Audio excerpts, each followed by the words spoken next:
Good afternoon, everyone. Welcome to the sixth episode of Next Normal series brought to you by International Medical University, IMU, Malaysia's first and most established private medical and health sciences university with close to 30 years of dedicated focus in healthcare education. Today's Next Normal series is a collaboration with IMU Students Ambassadors. The topic is Going Zero Waste in conjunction with World Environment Day 2022. The theme is Only One Earth. With us today is Faustina Anne and her guest, Claire Sancelot, founder of Hive Eco Store. Faustina and Claire will be introducing a set of principles focused on reducing, preventing, and managing waste in a more responsible way. It refers to the practice of producing as little or no waste as possible. Now, without much ado, I will hand over the session to Faustina. Faustina, take it away. Thanks, Joey. Hi, everyone. My name is Faustina, and I am an IMU Student Ambassador.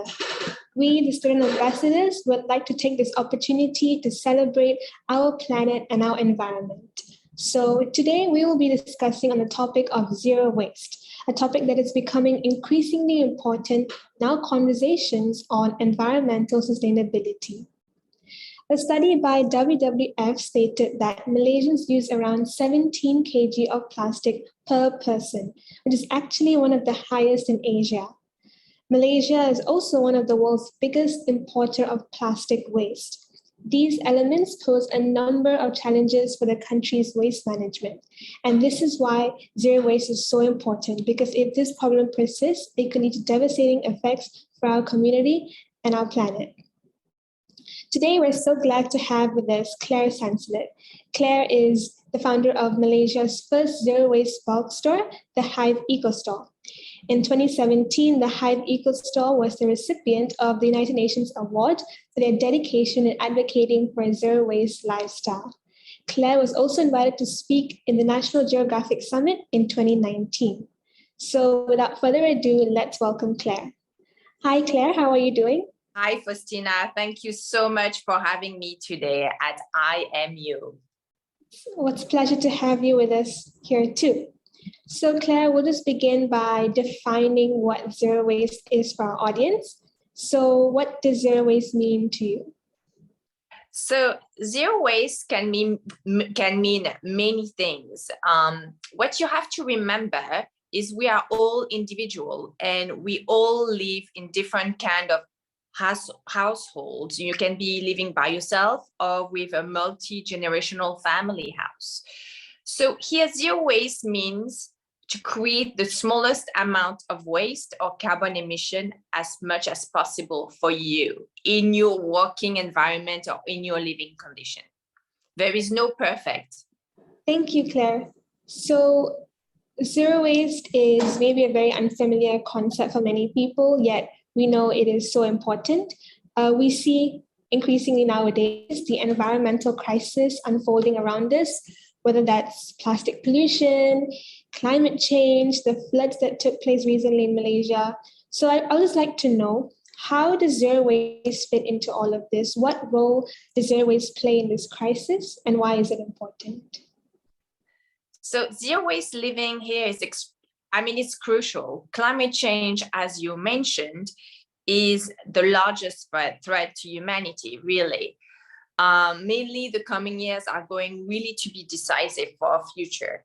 The way we release carbon emission is, within the next 3 years, will define the next generation, really.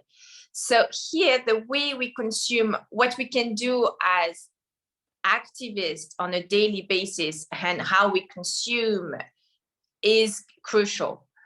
So here, obviously, governments and international policies have to be in place. We need to leave carbon emission, all fossil fuels, and we'll need to move to obviously renewable energies.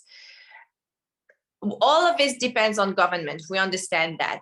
But as individual, we can do a lot. We can do a tremendous amount as well. Malaysia, as you mentioned, we are really large polluters. We consume a lot of single-use plastic items. What I mean by single-use is, as it says in the word single-use, it's all those products you consume once and then we toss them in a recycling bin. Best case, a lot of our plastic actually in Malaysia cannot even be recycled in takeout and all of this. So as consumer, there is really a lot we can do, and it doesn't have to be difficult. That's what I want to say, because people think, oh my God, it's going to be so hard. It's going to change my life. My life is going to be miserable. It doesn't have to be that way at all. You have to figure it out what works for you. But we do need to start today. We need to consume differently today. We can't live in this, what we're thinking is endless consumerism forever. We already reached the tipping point, to be honest. So now we just need to consume better. Thanks, Claire, for that. So you mentioned that each individual has their own responsibility and a role to play in consuming better. So now could you give some examples on ways in which we can start living out zero waste? There are a lot of examples. And again, we are all different. Depends on gender, I guess, your age, if you live with your family, if you live with your parents, or if you live by yourself, or if you live with your children or your grandparents. So it depends on many, many things. But what we have to remember at the end of the day is when we consume, we buy things and we put things in the trash or in a recycling bin. And this, for Malaysian, you have to know, the recycling bin doesn't necessarily mean your items will be recycled properly. A lot of plastic still cannot be recycled. So you really have to do a little bit of education on the numbers. You know, on every plastic you get, there is a number on it, and it tells you what kind of plastic it is made out of. And in Malaysia, we can't recycle all those plastics. So you see, for me, if you have time, I'll share with you my journey. Why did I move to zero waste living more than 10 years ago? I lived in New York for many years before moving to Hong Kong. And I was already very conscious of not necessarily waste, but just I wanted to be a conscious living. I didn't want to create too much carbon emission. For me, carbon emission was very important at the time. And when I moved to Hong Kong, I was consuming a lot, but I was recycling everything I was consuming. So I thought I was doing a good job. And then once I moved to Hong Kong, although we had all the recycling bins and my conscience was clear in a way, which is still the wrong way to approach. Recycling is not the solution. It's part of the solution, but we really need to refuse and reuse before we put in a recycling bin. But I thought I was doing good. That was back in 2010. Just putting all my plastic, and in Hong Kong, you can't drink the tap water. So you need to have filtered water or bottled water. So I would have the big bottled water and thinking if I put them in a recycling bin, it's okay, it will be recycled. And I still had this vision, I do not know, naively, that 100% of the recycled plastic that I put in a recycled will be recycled and reused. It's obviously not true in anywhere in the world, and definitely not in Hong Kong. So in Hong Kong at the time, they would ask us to segregate all our waste, aluminium, plastic, and glass. But then the recycling bin, the truck will come, the lorry will come and put everything in the same bin in its lorry. And actually, they were not recycling, they were incinerating. And then once I discovered, once we remove this option for you, once they tell you, actually, there is no more recycling in a way, since they're incinerating, then you have to consume differently. And then this is how the whole zero waste started for me, because you remove that option, which was so convenient. And I didn't really have to change the way I consume. I was just recycling everything. You remove that from me. Now, I have to rethink everything. And that's the zero waste. And then once I had my system of rethinking everything I consume, because you have your habits, you go grab your coffee on the way to the office. Once you have all of this, I always had my tumbler. I was not recycling the paper cup. I always had the tumbler. But the lunchbox, everything like that. So once I had my system in place, which took a while, to be honest, and some people go cold turkey, you know, I did cold turkey. It didn't work for me. It made me miserable. I was very upset at the world, at everything. Sorry, it's a long answer. So ultimately I moved back and I went, it's like being an addict with plastic, you know, for me, it's not the cigarette, it was plastic. So then I moved back to step by step, moving the kitchen to zero waste, then the bathroom to zero waste. It was really a process, which I really enjoyed, actually. I really enjoyed rethinking the way I consumed. And it made me go, it's a personal journey here. It made me go to minimalism. And I realized I saved a lot of money too, because I didn't consume, I mean, at all the same way as before. And I realized I don't need much. And it gave me clarity of mind too, which was linked to minimalism. But zero waste doesn't mean, zero waste living doesn't mean minimalist living. But for me, it goes together for my personal lifestyle. Sorry, it's a long answer. No, no worries. It was a very deep, thank you for sharing a very deep insight into that. So Claire, you mentioned about having your system in place and putting together your own system to start transitioning into zero waste after you realized how recycling is almost like an illusion. So what does that mean? How does creating that system look like, and how can individuals create their own system, one that works for them? It's a good question, and here it's a process. It's like, again, we are all individuals. So some family, depends where you work, you know, the idea is to keep harmony, because you do not want to create conflicts. It's not worth it. You already explained to your family that here why you want to move to more plastic-free household, why it's important for the planet, for your mental health, because you're obviously getting very, there is a term now for those people who are very eco anxious, I think is a term, or something like that, where a lot of people are really getting nervous and having really a bad feeling of the future of the planet Earth, which is rightly so, to be honest. I personally do not have this feeling, because I'm always a very optimistic person. So I believe everything will ultimately be okay, but we really need all of us to move in that direction and to be more conscious about how we consume.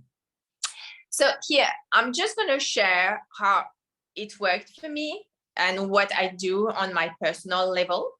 I'm obviously female. I'm 46 this year. I have 3 kids now. So the way I consumed 10, 12 years ago, it's actually 12 years ago now, is very different to the way I consume now, because obviously I have 3 kids, a dog, a partner. So the way the house runs is different.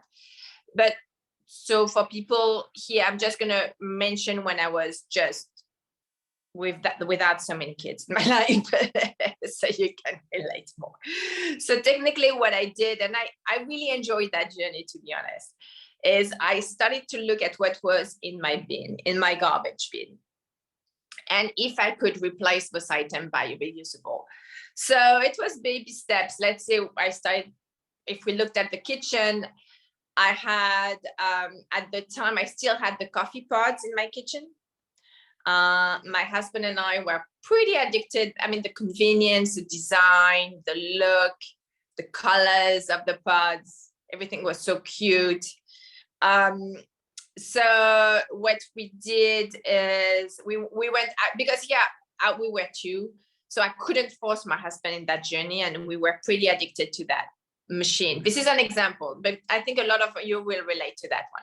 So what I did is I bought, it's called a Bialetti, but it could be anything. It's those Italian coffee pots where you just fill out the bottom, you put the coffee, and then with the steam and the heat, it goes up and it goes through the coffee, and then it's an Italian machine. But it could be a French press. You can get anything. And I bought this.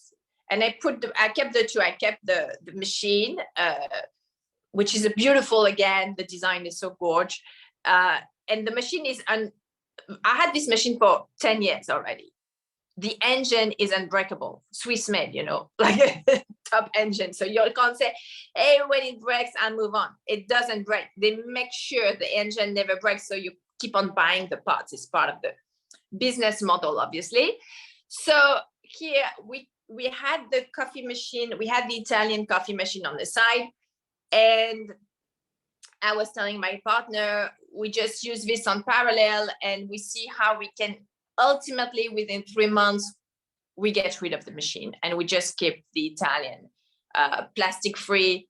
The parts we had were in paper packaging, to be honest, and they were made out of aluminum. So at the end of the day, everything is 100% either compostable for the big paper sleeves, which are gorgeous, by the way, and all the parts they have a system where in Hong Kong, you could bring them to the Hong Kong store and they will send them to Switzerland to be recycled. But can you imagine the carbon emission trying to send in a container all the parts? But I did this for many years. That's a bit like what we call the greenwashing, and I don't know.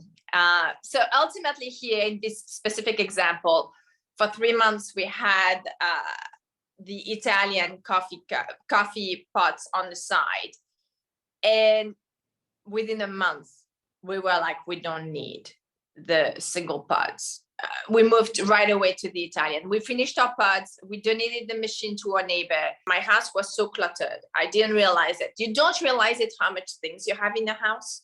But again, minimalism doesn't have to do with zero waste, but for me, it was linked. So I keep on moving all the time. So I like to have a very light house to move, like just pieces of furniture, very few things to remove as well. So here to go back to the example and just start to move from one room to another. So the kitchen as well, I started to remove a lot of, because that was part of minimalism for me, a lot of pots. And I realized once I removed, I just kept 2 pans, 2 pots, 1 chopping knife. You know how next to your stove, you always have like a billions of spatula. I removed all of those and I just kept a few. And all of a sudden I was cooking more because all of a sudden it freed my kitchen, right? And it was not so difficult to get pots, pans, and cooking. And I started to really cook, which I'm not someone who cook, but I started to really cook since I couldn't have packaged food anymore, in my journey, because everything was coming in plastic, which I couldn't recycle. For me, all of a sudden, cooking became important because it was my lifestyle as well. And I would bring lunch at the office, which cuts down on a lot of waste too. So here, zero waste is really a gift that keeps on giving to me because it made me go to minimalism, but it made me go to nutrition as well. I learned about nutrition. But see, this is why zero waste living is linked to so many fields. Food is extremely important right now. And our food is so processed that we have so many diseases linked to those processed food, and food waste is so important. I mean, everything is linked. Methane release from all the food, all fuel to make the pesticides used to make all this food, land, to put animals on the land, deforestation, etc., etc. So it's a big field and you learn a lot then on nutrition, which is for your own health. And I learned so much because I was so interested on the environmental impact of the food that I learned so much about nutrition for myself too. But it's a journey. Enjoy it. Learn as much as you can. It's for your own health, mental health, physical health. It's not just for the planet. It's really linked to everything to me. Thank you, Claire. I think what really struck out to me was when you said zero waste is a gift that keeps giving. Because, we tend to think that zero waste having it sourced from the environmental arena is more focused towards that area. But like you mentioned just now, and you gave wonderful examples of how it has all these inherent links with physical health, wellness, mental health. So we can just go further to unpack what you said about minimalism. So what are the links between zero waste and minimalism, and how would that look like, and how do we as students start if we want to? Right. So actually, again, a lot of people who are trying their uttermost to believe zero waste, to be living zero waste, might not necessarily be minimalist, but it's just in my case, I am. And I'm minimalist for mental health as well. But for some people, it doesn't have to be. Some people actually, for their mental health, they need to have a lot of things around them. Totally fine. Again, we are all different. I was in my 20s in New York City. I lived in Manhattan for 10 years. It was a time of Sex and the City, which was huge at the time. Huge. It was all the consumerism, all the fashion, the accessories of Sex and the City. You can imagine you put a young female in that environment. And in America, everything in the USA, everything is on sale. So you put a 19-year-old in that environment, it's insane. I went banana, of course, for 10 years living in that city at that specific time. Consumerism was everything. It was our lifestyle. It was the way we lived. So when I realized again, no more recycling option, and I moved slowly to minimalism, my wardrobe, and that's again a gift that keeps on giving. I changed totally my wardrobe. That took me a few years though.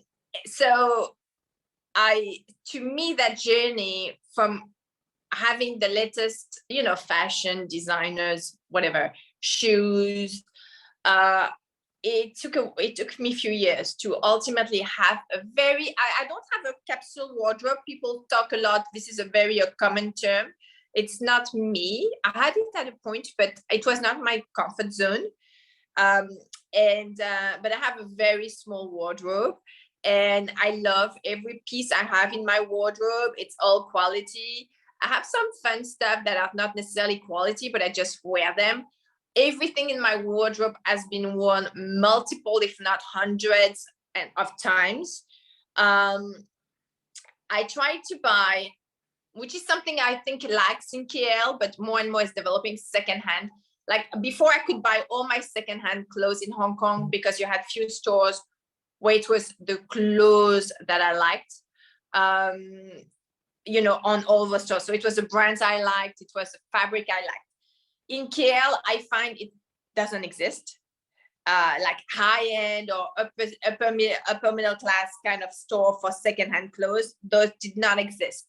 But now, and for the students listening to me, this is so fun. Clothes swapping or selling your clothes, you put some cool music, you have all your friends, you sell all your clothes for a ridiculous amount, 5, 10, 15, 20 ringgits, whatever are the pieces. And you have all the friends rolling around with their booth, their table, or whatever it is, the clothes on. You have cool food, you put your cool music behind, you have a great time, and you swap, you buy, you sell, but all from each other. And those are more and more, it's growing in KL and in Malaysia. It should be all the time because fast fashion, as we all know, is really, really, really destructive to the planet. And it's destructive for our mental health, really. We can't chase fashion all the time. But it's something that, to me, I enjoyed now a lot. The wardrobe, secondhand, a gift. On top of it, when you buy secondhand, you appreciate your pieces. But you can always put them back for sale. And it doesn't, you're not holding on to things so much because the value is not like, you spend so much money on it. So, because it's things at the end of the day, it doesn't quite matter. That sounds really fun and exciting, something that, I myself hearing this, I want to get into. And I'm pretty sure students hearing this will also feel so inspired by those fun and exciting words. And yeah, like you said, practicing zero waste does not have to be, as much as it sounds daunting, it does not have to be. It can be fun, like how you've described so wonderfully. So my other question would be, to those who may find it hard to transition, or to those who've already started, what kind of challenges can they expect in their zero waste journey, and how do they counter that? It can be a frustrating journey because, for instance, sometimes, I like to go in different islands in Malaysia and there is not enough water, right? We're bringing water with us in the car. but then it's filtered water. We have a wonderful filter at home, but then you're on those remote islands, which is like paradise on earth. My God, such a shame. You need to buy the plastic bottles because you can't drink tap water, right? So you do, and you know it won't be recycled properly, and you know, so it's a constant dilemma. Malaysia has beautiful, pristine beach to go snorkeling or discover the turtles. And then in those places, you do need to drink plastic bottled water because there is no other way to get clean water, drinking water. So it's a conflict all the time. This you can't control. Things you can't control, you have to let go. Otherwise, you're going to have all this negative energy and negative feelings. What you can control at home in your environment, which again is controllable, this you have to do your uttermost to try to remove the single-use plastic. I'm going to go for another example, which is not related to zero waste, to single-use plastic. Two examples, actually. It's moving to a plant-based diet. I think we've all known now that the number one culprit on release of carbon emission is actually beef production. So we really need to lower. If we can't go plant-based, I'm a flexitarian. I'm not a vegan or vegetarian. I don't want, I still sometimes to time would eat some cheese, and sometimes to time, if there is, depends where, so usually outside of my house, and we are with friends and there is a barbecue, I might go for some chicken there or whatever. And definitely fish. I eat fish.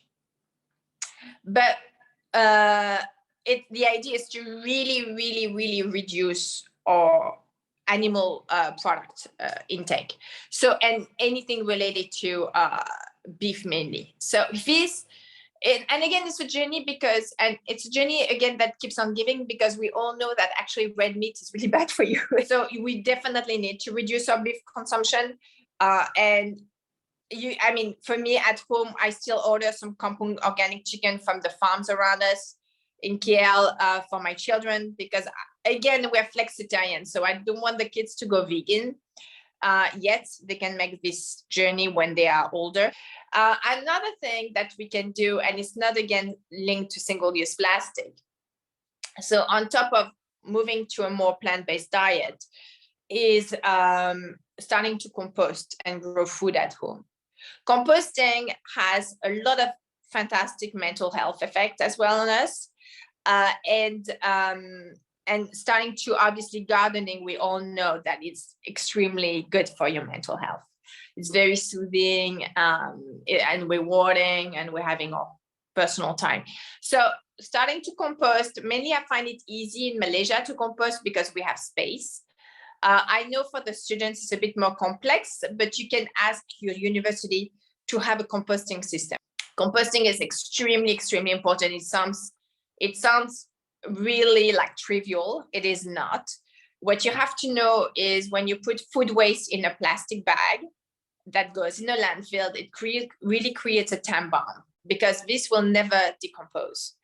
And the fruits, the peels, all of this will turn into methane. And methane is 80 times worse than carbon dioxide. So it's extremely bad. And it's really part of climate change is really due to methane as well release. So it's really, really bad. And we can do something about it. We can just compost it and make beautiful fertilizer. So it's a shame. And again, see, it gives us here, zero waste is going to give me beautiful fertilizer to grow my own food. Saying that, I do not grow food at home. We don't compost at home. I live next to the beautiful place which is called Kebun Bangsa. We drop our compost at Kebun Bangsa. My kids love the animals there. They love. I love everything in Kebun Bangsa. My dog loves to go in the pond. Paradise on earth. But we have a lot of communities now, community garden all over KL. And I'm guessing in our big cities like Johor and Penang, we must have more and more community gardens popping up from citizens saying enough is enough. We need to have food safety, not necessarily for environmental, they're doing it for their mental health and their own physical health, growing their own organic food. Thank you, Claire, for sharing that. I think what you just said really consolidates the fact that zero waste has all these different connections to all these different aspects and facets of life. So just previously about what we're talking about in terms of sustainable fashion and the fashion trends, do you have any other examples of how, like for youths, for students who want to maintain that style and fun in life, but at the same time go green, go sustainable? Can you give any other examples of how this can be done? Well, for me, the clothes swaps or the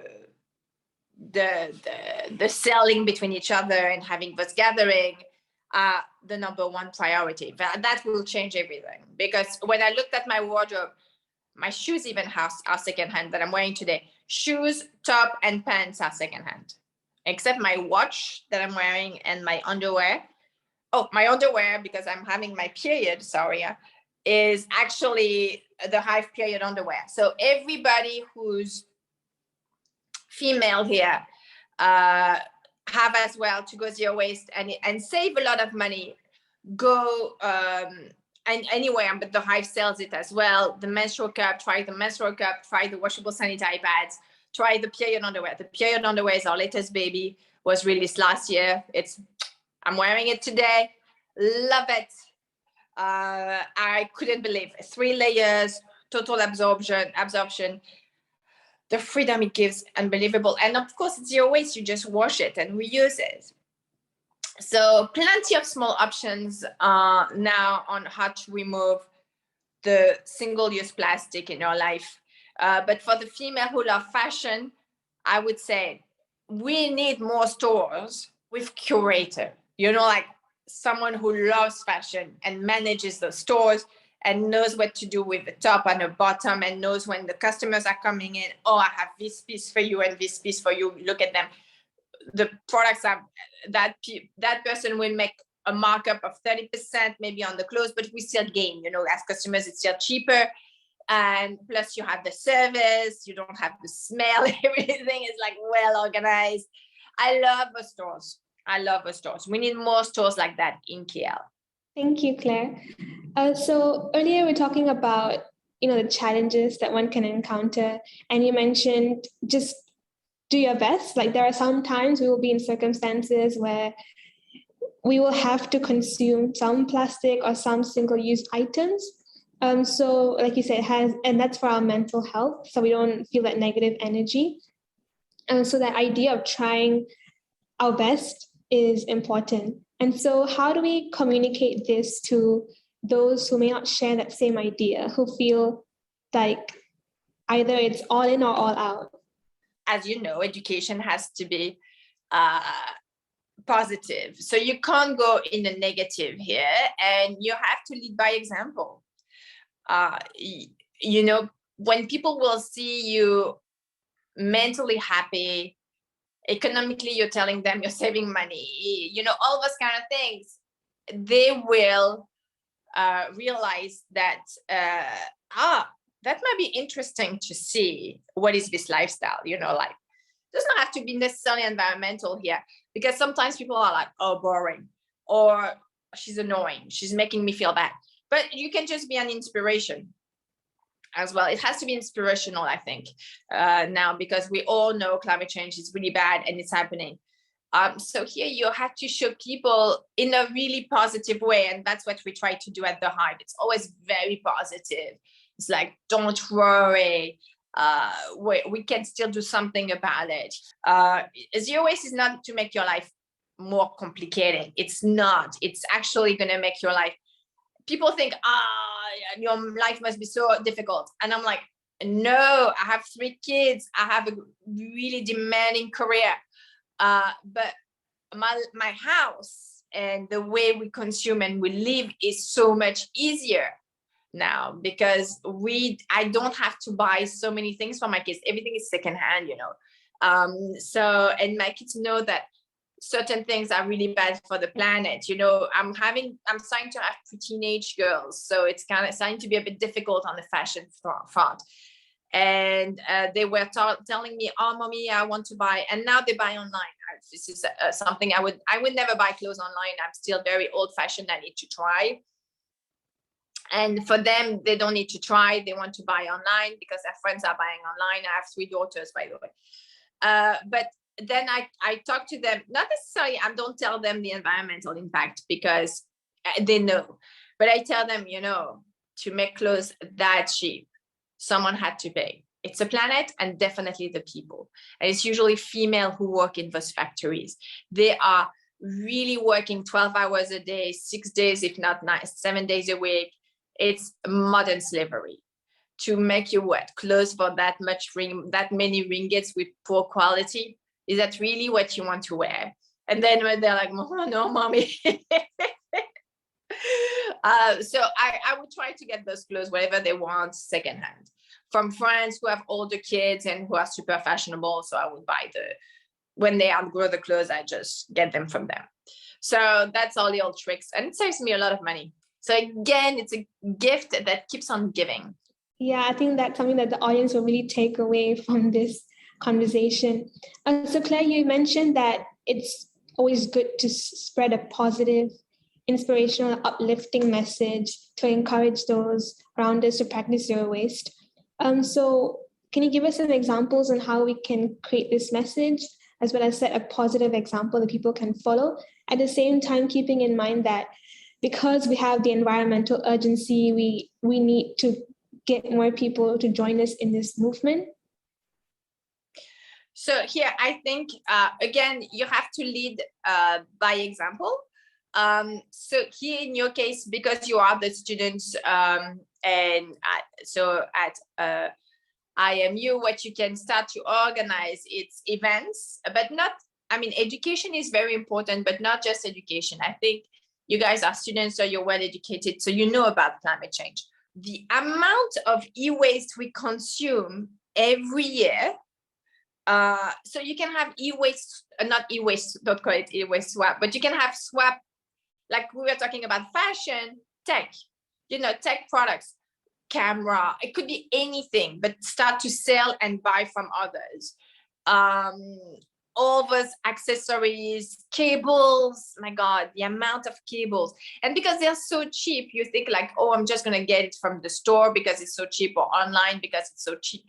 But those are like, yes, it is cheap, but the amount of waste is created. And when you swap it or when you sell it to others, it's still cheaper. So you still save money here. So, at school, because you already have your community, it's easy, I find it.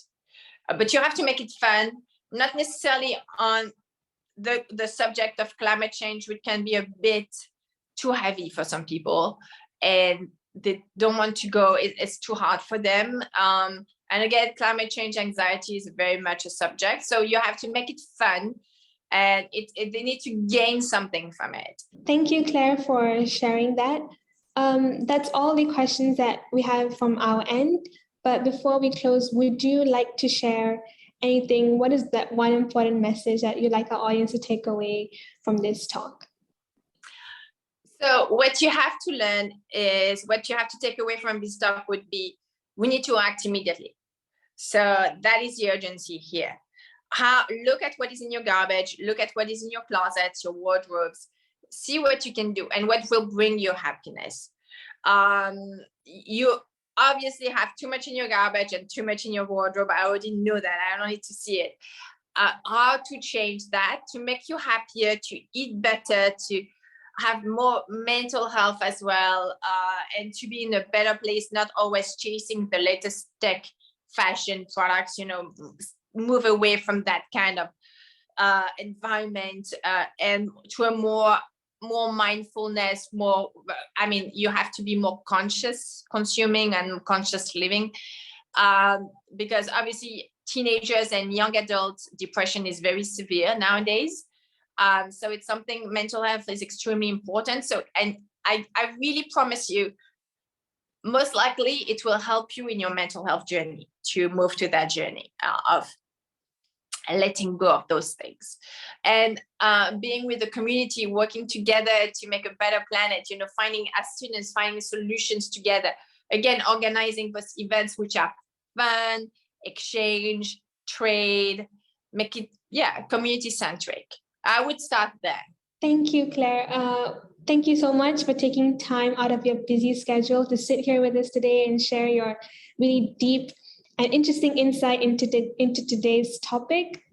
We, the student ambassadors, would like to thank everyone watching and would like to wish them a happy World Environmental Day.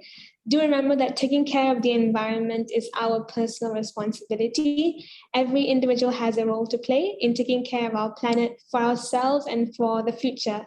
And remember the words of Claire, zero waste is a gift that keeps giving. So let's start acting now, everyone. Thank you. Thank you so much, everyone. Bye, Faustina.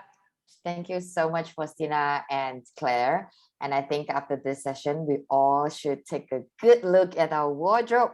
So that is the way to start. So thank you again so much, Claire, for sharing with us your stories and all the examples to help our audience moving closer to living a life with zero waste. We all could start somewhere, right? So, and thank you, Faustina, and everyone at the IMU Students Ambassadors on these collaborations. Thank you so much for your hard work.